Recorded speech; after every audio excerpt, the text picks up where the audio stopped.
Bapak Ibu Saudara, pasal 3 ayat 6 tadi kita sudah mendapatkan penjelasan yang begitu jelas tentang bagaimana orang-orang yang dipilih untuk diselamatkan itu, dan sarana pun juga itu sudah ditentukan oleh Allah. Nah, sekarang bagaimana dengan orang yang ditentukan untuk binasa? Bagaimana dengan mereka, Pak? Ya, lebih baik kita bacalah pasal 3 ayat 7 itu. Ibu Pendeta baca lagi itu Baik. biar bisa, mungkin sudah terjawab sebelum dijawab. Baik, Pak, terima kasih. Terima kasih banyak.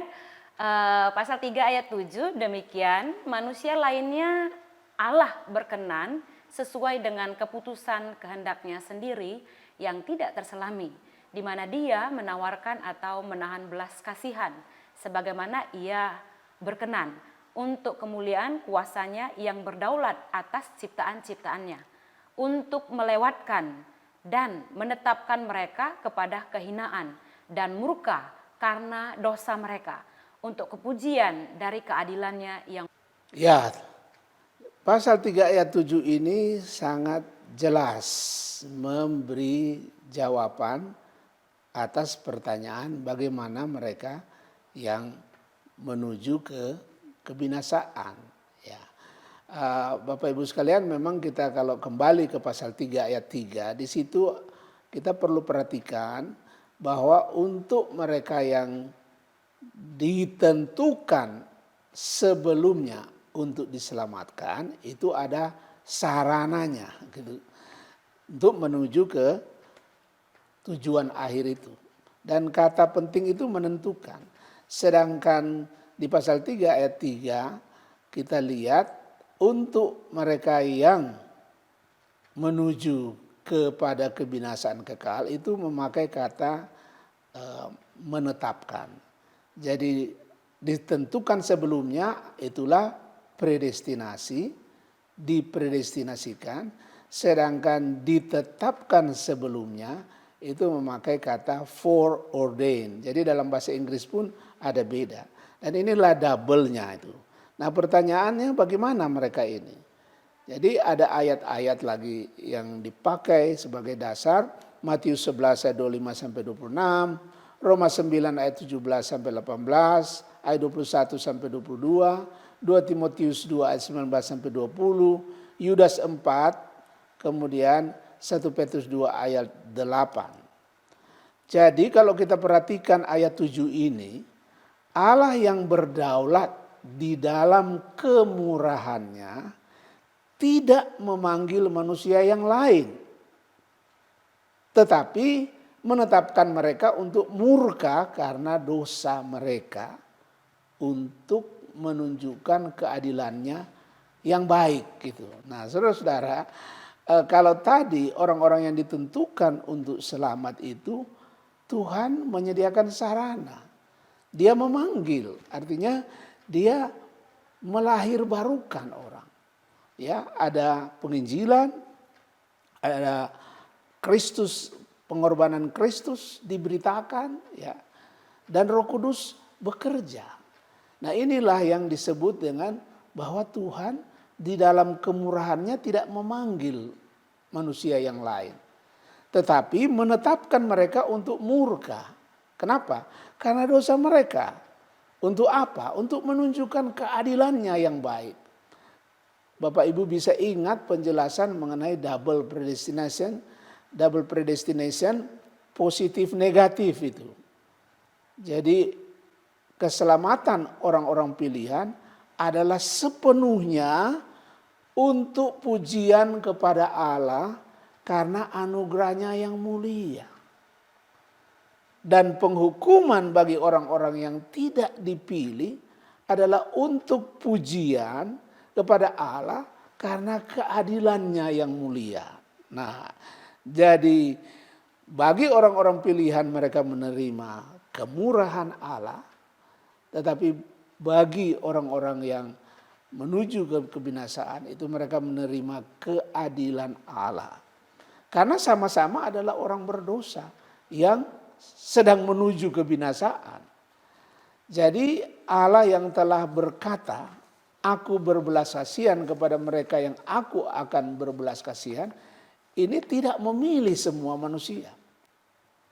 Kita bisa membaca Roma 9 ayat 9 sampai 16. Dan ini dikutip dalam hubungan dengan Yakub dan Esau. Allah melewati yang sulung, itulah Esau, dan memilih yang bungsu, itulah Yakub. Di mana pemilihan tidak tergantung atau tidak bergantung kepada siapa-siapa selain kepada Allah sendiri. Sangat jelas bahwa Allah memilih Yakub dan tidak memilih Esau. Dan ini kembar, Allah memilih sebelum mereka dilahirkan. Jadi ada yang diselamatkan karena kemurahan Allah memilih, dan ada yang binasa karena keadilan Allah dan karena dosa mereka. Jadi Allah bisa saja memilih Esau dan tidak memilih Yakub. Tetapi yang pasti Allah tidak mempunyai keharusan atau obligasi untuk berbelas kasihan kepada Yakub dan Esau. Atau kepada saudara dan saya. Dia tidak punya keharusan untuk berbelas kasihan kepada kita. Belas kasihan pada dasarnya bukan tuntutan atau hutang. Ya. Belas kasihan Tuhan kita tidak bisa tuntut itu. Ini Tuhan berhutang kepada kita. Yang pasti ada manusia yang dia pilih, tetapi ada juga yang dia tidak pilih. Nanti Bapak Ibu sekalian bisa meneliti ayat yang tadi saya sudah sebut, Roma 9 itu. Memang Roma 9 menjadi perdebatan itu.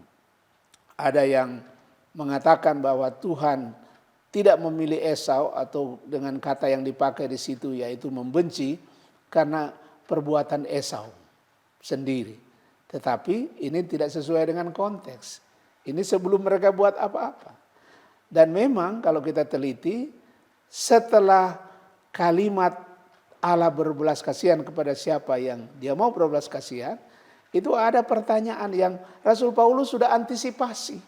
Manusia akan tanya itu. Apa yang kita akan katakan atas semuanya ini? Apakah Tuhan tidak adil? Betul. Luar biasa Roh Kudus memberikan hikmat kepada Rasul Paulus bahwa memang manusia akan katakan ini enggak fair. Masa dia dipilih yang itu tidak dipilih? Masa saya dipilih, saudara saya tidak dipilih? Nah, saudara-saudara, Paulus sudah antisipasi pertanyaan itu. Kalau saja kita punya tuntutan bahwa karena Tuhan berbelas kasihan kepada saya, maka dia pun harus berbelas kasihan kepada saudara saya, maka tidak akan ada pertanyaan yang ditanya oleh Rasul Paulus itu. Apakah Tuhan tidak adil? Dan apa Rasul Paulus jawab itu? Pertanyaan yang bersifat retorika itu. Dia bilang mustahil.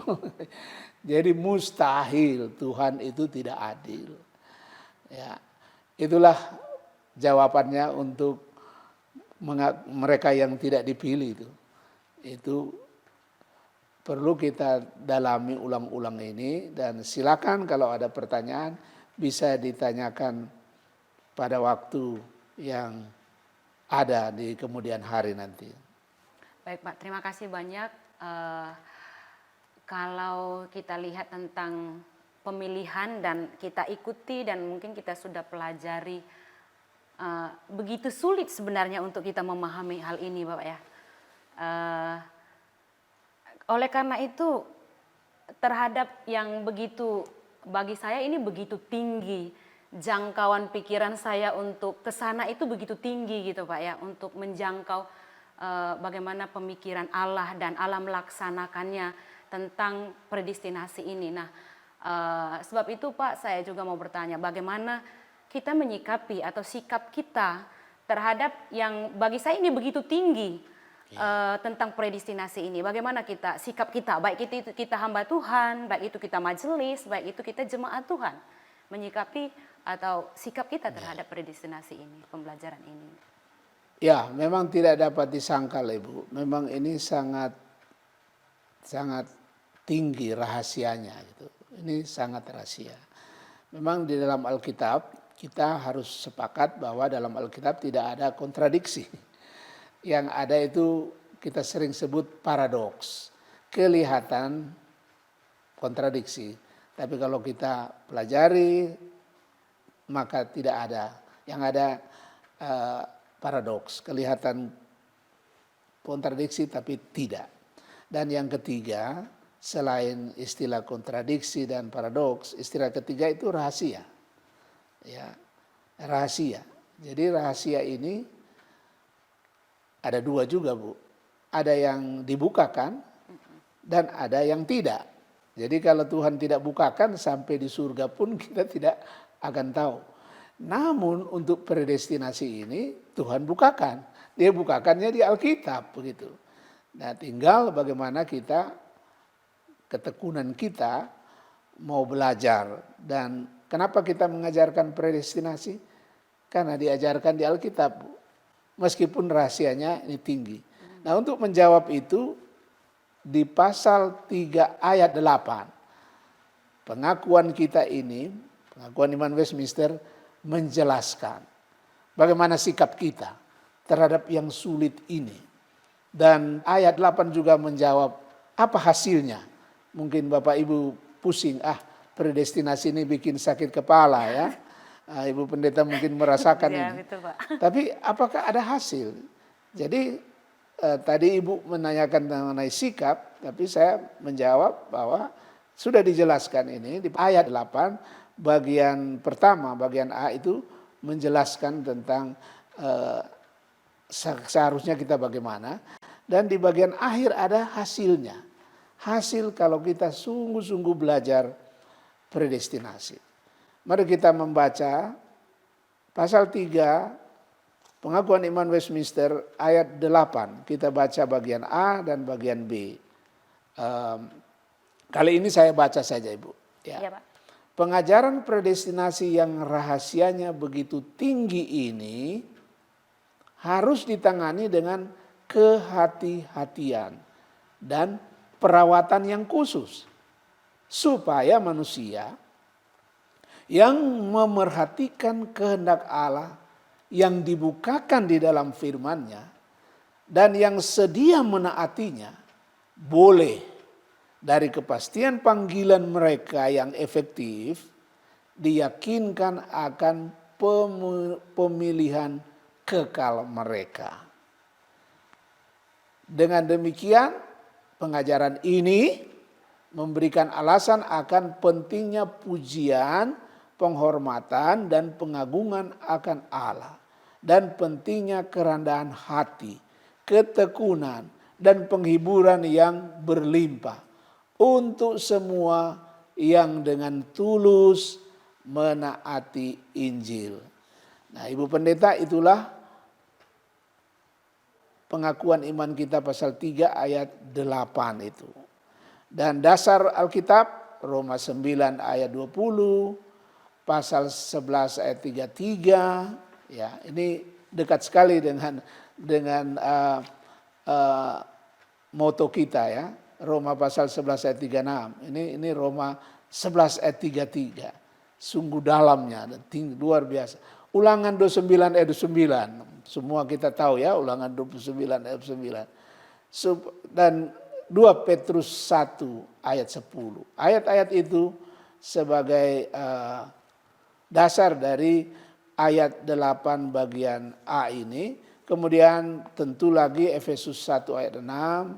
Roma 11 ayat 33, Roma 11 ayat 5, 6, ayat 20, 2 Petrus 1 kembali lagi ayat 10 diulang-ulang ya, pasal 8 ayat 33, Lukas 10 ayat 20. Bapak Ibu bisa melihat itu di catatan kaki dari pengakuan kita ini. Jadi sudah dijelaskan Ibu bagaimana sikap kita terhadap yang rahasia tinggi ini ya. Tidak hanya rahasia disebutkan, rahasia yang tinggi ya. Jadi pengajaran yang adalah rahasia ini, yang harus kita buat adalah harus dipelajari dengan sebaik mungkin. Jadi pelan-pelan Bapak Ibu sekalian. Kita tidak mengerti, kita tanya. Setelah dijawab, timbul lagi pertanyaan, kita tanya. Dan kita gunakan ayat-ayat Alkitab yang sudah ada di catatan kaki. Supaya kita yang dipanggil. Nah, maksudnya itu yang sudah dilahir barukan itu, sudah dipanggil dengan panggilan efektif. Kita boleh mempunyai kepastian akan pemilihan kita dan membawa kita untuk, nah ini hasilnya, untuk memuji Allah dan hidup dalam kehidupan yang penuh bertanggung jawab. Jadi jangan menghindarilah pengajaran predestinasi ini. Jangan hindari, kita belajar dari Alkitab. Dan dengan ketekunan kita belajar, dan karena hati kita sudah didiami oleh Roh Kudus, kita sudah dipanggil ya. Nah, tidak hanya dipilih, kita sudah dipilih memang sebelum dunia diciptakan, tapi kita dipanggil. Itu sarana itu kita sudah alami, ya. Maka kita akan mempunyai kepastian akan pemilihan kita. Saya sudah dipilih Tuhan. Saya adalah orang pilihan. Dan hasilnya apa? Membawa kita untuk memuji Tuhan. Ya, kita datang ke gereja memang betul-betul murni untuk memuji Tuhan, bukan untuk memuji diri. Dan kita hidup dalam kehidupan yang penuh bertanggung jawab. Jadi adanya kenyataan akan kaum yang tidak dipilih ya, ini tidak menutup fakta bahwa pemilihan atau election itu adalah pengajaran yang menghiburkan. Pengajaran predestinasi ini sangat menghiburkan. Nah, tentu ya harus dipelajari secara teliti. Nah, Bapak Ibu, sebagian orang memang tidak begitu senang dengan reformator yang namanya John Calvin. Nah, di dalam buku Institutes of the Christian Religion, ya mudah-mudahan yang muda-muda ini bisa baca semua ya. Kalau terjemahan bahasa Indonesia kan cuma sebagian itu. Tapi kalau yang terpanggil untuk menjadi teolog ya, mungkin teolog amatir ya, bisa belajar, kita akan temukan bahwa Calvin menyebutkan pengajaran tentang pemilihan dan predestinasi adalah bermanfaat, perlu, dan nah ini kata terat paling manis. Nah, maka jangan menghindari pengajaran ini. Kita GMI, ya, saya mendorong harus mengajar predestinasi. Karena predestinasi diajarkan di Alkitab. Inilah pentingnya mengapa seri penjelasan pengakuan iman Westminster ini dimulai dengan topik yang berat ini. Saya mempelajari semua, saya melihat kalau kita sudah mulai memahami dan mulai menikmati manisnya pengajaran predestinasi, kita mau baca pasal-pasal yang lain ya, pasal-pasal yang lain ya.